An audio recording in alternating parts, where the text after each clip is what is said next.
अधूरा कमरा। आर्यन एक फ्रीलांस राइटर था जिसे शोर शराबे से नफरत थी। उसे शांति चाहिए थी ताकि वह अपनी नई हॉरर बुक खत्म कर सके। इसी तलाश में उसे शहर के कोने में एक पुराना 2 मंजिला बंगला बहुत कम दाम में मिल गया।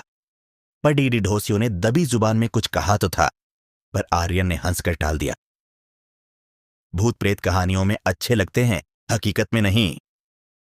पहली रात एक अजीब दस्तक रात के करीब 2 बजे बज रहे थे।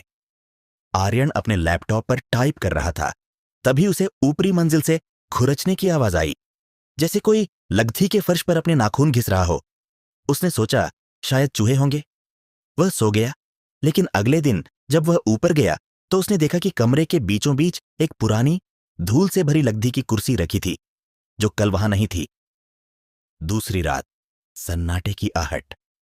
अगली रात आर्यन को गहरी नींद में महसूस हुआ कि कमरे का तापमान अचानक गिर गया है। उसकी सांसें जमने लगी थीं। उसने आंखें खोलीं तो देखा कि उसके बिस्तर के ठीक सामने वही कुर्सी रखी थी।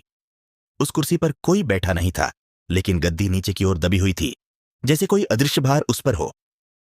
अचानक कुर्सी धीरे धीरे झूलने, रॉकिंग लगी।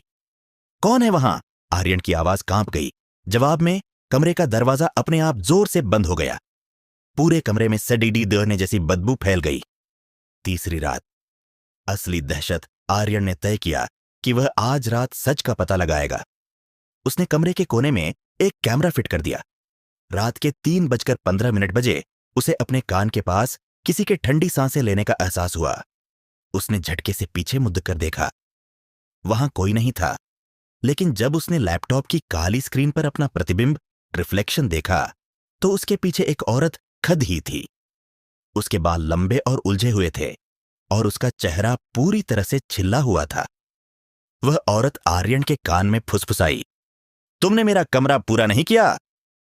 खौफनाक खुलासा। आर्यन पागलों की तरह नीचे भागा और सीधे मकान मालिक के पास पहुंचा। मकान मालिक ने डरते हुए सच बताया। सालों पहले वहां एक लेखिका रहती थी जो अपनी आखिरी कहानी पूरी नहीं कर पाई थी। वह उस कमरे में बंद होकर लिखती रहती थी और एक रात भूख और पागलपन की वजह से उसने अपनी उंगलियों से दीवारें खुरचते हुए दम तोड़ दिया था। आर्यन ने जब अपने कैमरे की फुटेज देखी तो उसका खून जम गया।